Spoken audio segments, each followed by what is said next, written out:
There was a window across the hall from mine. Apartment 3B. Blinds always crooked. Light always yellow. I used to think of it like a little square of quiet sunlight, even at night. That's where she lived. The old woman with the orange cat. I never knew her name. I just called her Window Lady in my head. Not because I wanted to be rude, but because saying someone's name out loud makes them real. And real people can disappear. I'd already lost too many of those. She moved in around the same time I stopped opening my curtains. The world outside had felt too loud for months. After the layoff. After the breakup. After my mom stopped answering my texts. I was numb. Breathing through the days like I was underwater. Until one morning I noticed her. Just sitting there. Perfectly still. With a blanket over her knees and that cat curled like a comma by her feet. She waved at me. I didn't wave back. But she didn't stop. Next day same thing. Soft slow wave. Like a question without pressure. So on the third day, I waved too. That became a ritual. No matter how I felt. No matter how broken I was inside. She was at that window. I would sit up, walk across my apartment, and wave back. Sometimes I even smiled. It was the only real human contact I had. And it came from a stranger I never heard speak. I started leaving little post-it notes on my side of the hall window. Just dumb little things. Cute sweater today. Your cat looks grumpy. Did you just bake something? Smells amazing. She'd grin, sometimes tap the glass twice in reply. Once she held up a cookie and pointed it at me. I laughed for real for the first time in weeks. She pointed back like, good. That's what I wanted. We never exchanged a single word. Not one. But somehow I told her everything. One night I couldn't sleep.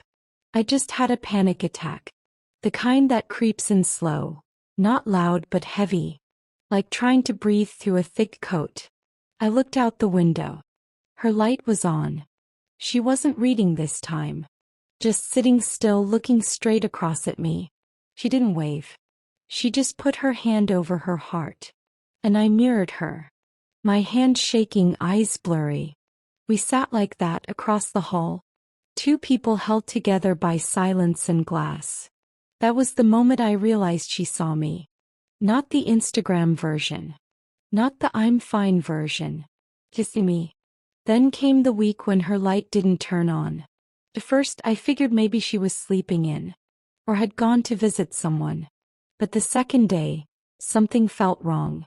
Like the silence had grown teeth. On day 3 the landlord came by. He opened the door to 3B. I heard his footsteps echo in her unit. Then I heard nothing. Later he knocked on my door. Said she passed away in her sleep. No next of kin. No funeral. Just a quiet ending. Like a lamp flickering off in a storm. He asked if I wanted to keep the cat. I said yes. Of course I said yes. That cat Leo, he's on my couch now. Still grumpy. Still judging me. But he sits beside me when I cry. I didn't cry much before. But now I do. And I think that's a good thing. 3 months after she passed. A new girl moved into 3B. Young. Hood pulled up. Looked like the world had pushed her around a little. I waved. She didn't wave back. But the next day, she did. And that's how it begins. I don't think I'll ever know what her name was. Or what she was running from. Or who she missed. But I know this. In a world that moves fast, some of the strongest people are the ones who sit still. And choose to be present. My name is Jenna. And this is the story of the window across the hall. Of the woman who saved me by waving. And the quiet love we never had to name.